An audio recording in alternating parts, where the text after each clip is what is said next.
নমস্কার বন্ধুরা, আমি রিয়া। আমি চলে এসেছি রিয়া স্টোরি চ্যানেলে আরো একটি নতুন ভিডিও নিয়ে। আর আজকে থেকে রিয়া স্টোরি চ্যানেলের ইন্ট্রোডাকশনটা একটু অন্যরকম হবে। 25শে ডিসেম্বরের আগের দিন মানে 24শে ডিসেম্বর রাত্রেবেলা আমার বোনের একটা একটু বড় ক্রিসমাস ট্রি আর একটা ছোট্ট ক্রিসমাস ট্রি ছিল। তো বোন বললো পরের দিন যেহেতু 25শে ডিসেম্বর তাই ওগুলো রাত্রেবেলায় সাজাবে। তাই আমিও ওর সাথে একটু হেল্প করে দিচ্ছিলাম। আর এই ছোট ছোট জিনিসগুলো আমার এত সুন্দর লাগে কি বলবো। আর ওই ছোট ক্রিসমাস ট্রিটা আমি একবার বোনকে ওই সান্টা গিফট দেয় না, মানে ও যেটা ছোটরা যেটা আর কি ভাবে যে সান্টা নাকি আগের দিন রাত্রে গিফট দিয়ে যায়, তো আমিও সেরকম আগের দিন রাত্রে ওই একটা ছোট্ট সান্টা আর ওই একটা ছোট ক্রিসমাস ট্রি ওকে গিফট করেছিলাম। আর এই বড়টা একবার মামা দিয়েছিল, মানে ওর বাবা ওকে গিফট করেছিল। তো আমরা একটু গাছটাকে সাজিয়ে নিই, তারপরে তোমাদের সাথে শেয়ার করছি গাছটা কেমন লাগছে। তো এই তো আমাদের গাছটা সাজানো কমপ্লিট হয়ে গেছে। তো তোমরা দেখে বলো তো গাছটা কেমন সাজানো হয়েছে। 25শে ডিসেম্বর সকালবেলা মামাই চকলেট কেকটা এনেছিল, যদিও বা কেকটা এগলেস। আমরা প্রতিবারই এগলেস কেক আনারই চেষ্টা করি, হয় সেটা এরকম চকলেট কেক কিংবা ছানার কেক, কারণ আমরা খাবো আর আমাদের গোপাল সোনা আর অন্যান্য ঠাকুররা খাবে না তাকে কখনো হয়। তো আজকে 25শে ডিসেম্বর, তাই আমার তরফ থেকে সকলকে মেরি ক্রিসমাস। তারপরে এই দুপুরবেলা রেডি হয়ে বেরিয়ে পড়লাম। আর আজকে আমি একা না, সাথে আছে দিদুন, মামি, বোন, সবাই মিলেই আজকে যাব। তো আমরা কোথায় এসেছি সেটা তো তোমাদের বলা হলো না। আমরা এসেছি কৃষ্ণনগর চার্চে। আর কৃষ্ণনগর থেকে আমাদের বাড়ি যেতে ওই 30 থেকে 40 মিনিট মতন লাগে, তাই দুপুরবেলা এসেছি। আর দুপুরবেলা আসার মেন কারণ হলো আজকে আমার দিদুনকে নিয়ে এসেছি। আর দেখতেই পেলে কি প্রচণ্ড ভিড় এখনই রাস্তাতে। এখন বাজে দুপুর ওই 3:30 থেকে 4:45 মতন, তাই এখন কতটা ভিড় হয়েছে। না হলে আমরা প্রতিবার সন্ধ্যাবেলাতেই আসি। এসেই একটা চার্চে ঢুকলাম, আর এই চার্চের ডেকোরেশনটা না আমার খুব ভালো লেগেছে। একটা সান্টাও ছিল যেটা সমানে ঘুরেই যাচ্ছিল। দেখো কি সুন্দর, পুরো একদম ঢোকার মুখ থেকে ভেতর অবধি খুব সুন্দর করে সাজিয়েছে। এক কথায় বলতে গেলে আমরা বাঙালিরা যেমন বিভিন্ন রকমের পুজো যেরকমভাবে উদযাপন করি, যেরকমভাবে নিজেদের মতন করে পালন করি, ওরাও এই 25শে ডিসেম্বরটাকে ঠিক সেরকমভাবে পালন করে। তো এই যে এইটা প্রথমে ঢুকে গেলাম এই চার্চটার ভেতরে। এটা আমি শুনেছি অনেকের মুখে যে এটা নাকি অনেক দিন আগেকার, মানে অনেক পুরনো একটা চার্চ। তো দেখো কি সুন্দর করে লাইটিং দিয়ে সাজিয়েছে। চলো আমরা চার্চগুলো একটু ঘুরে দেখি, সাথে তোমরাও দেখো।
আমাদের এবছরের মতন চার্চ করা কমপ্লিট।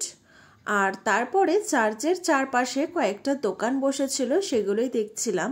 আর মেয়েদের তো জানোই, একটু কানের দুল বা একটু ঘর সাজানো শোপিস দেখলে সেখানে দাঁড়িয়ে পড়ে। তো আমারই বা সেই ব্যতিক্রম হয় কি করে। তার থেকে বড় কথা, আমার ছোটোখাটো জিনিস ভীষণ ভালো লাগে, হোক সেটা কানের দুল বা ঘর সাজানো কোনো শোপিস। তোমাদের তো ভিডিও শুরুর দিকে একবার বললাম। আর চার্চটা যেহেতু কৃষ্ণনগরে, তোমাদের তো আগেই বললাম, তার জন্য এখানে প্রচুর পরিমাণে মাটির পুতুলও বসেছিল। মেলা করে তারপরে খেয়ে নিলাম কটন ক্যান্ডি, আর একটু জিলাপি বাড়ির জন্য নিয়ে আসলাম। আর ওখানে খেয়েছিলাম ঘুগনি, পাঁচফোড়া চপ, সাথে খেয়েছিলাম ভাপা পিঠে। বাড়ি ফেরার পথে এই লাল গ্যাস বেলুনগুলো দেখলাম, তাই ভাবলাম ভিডিও করে একটু তোমাদের সাথেও শেয়ার করি। তো গাইস, আজকের ভিডিওটা এই পর্যন্তই। যদি তোমাদের ভালো লাগে লাইক কমেন্ট শেয়ার করে দিও, আর আমার চ্যানেল নতুন হয়ে থাকলে চ্যানেলটাকে সাবস্ক্রাইব করে দিও।